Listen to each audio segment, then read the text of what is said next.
pamamagitan po ng kanyang alagad Prophet Jomari Jaos. Kung kayo po ay nakarinig na sa Facebook dahil sa mga milagro ng Panginoon. So nandito po kami ngayon sa harapan ninyo upang ipahayag sa inyo ang kabutihan ng Panginoon na sa generation na ito.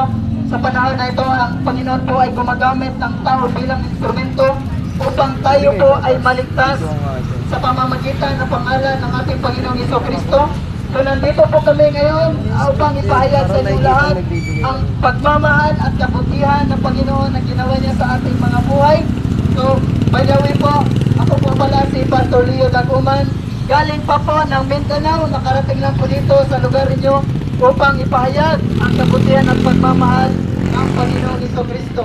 So sa lahat po ng nakarinig sa boses na ito, inaanyayan ko po kayong lahat. Actually po, tayo po ay nasa healing ministry. Kung kayo po ay may sakit karamdaman, gaya ng high blood, diabetes, ilang taon, ilang buwan na po kayo nagsasuffer sa sakit at karamdaman, alam po natin na kahit po yung hanap buhay natin, pagdating po sa ospital, 300, 500, pagdating po natin sa ospital, alam nyo po ba mga kapatid na kukulangin ng po yan.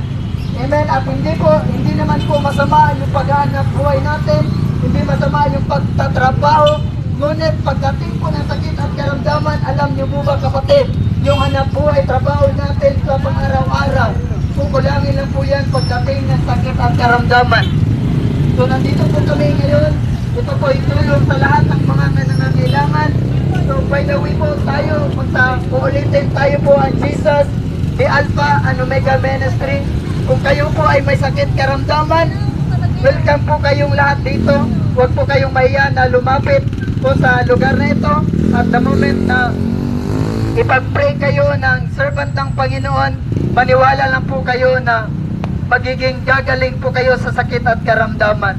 Kahit po sa Biblia, nangyayari po sa panahon ngayon na the moment yung isang babae po sa Biblia na 12 years na po na nagsasuffer sa sakit at karamdaman dahil sa pagdurugo na walang tigil-tigil, the moment po na naniwala siya na makapagtas lang po siya sa damit ng Panginoong Isus ay gumaling siya. At the moment po na nangyayari po ang pangyayari na yun, siya po ay gumaling.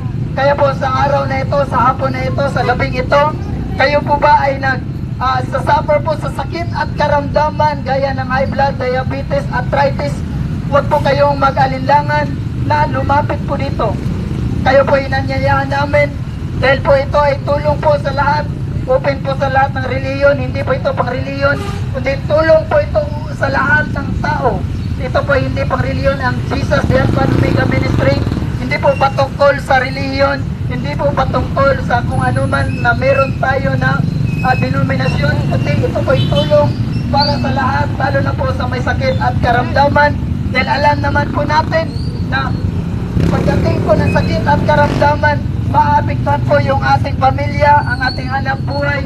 Kaya nandito po kami ngayon upang ipahayag sa inyo na tayong lahat ng tao sa mundong ito ay mahal ng Panginoong Diyos. Kaya po, kahit maging sino man ang tao, kahit gaano pa kalaki yung kasalanan, kaya nga sabi ng Panginoon, sa kung sino man na lumapit at tumanggap sa Panginoong Isus, ay magkaroon na may karapatan na magiging anak ng Diyos. Ibig sabihin po niyan, tayo po ay ginawa ng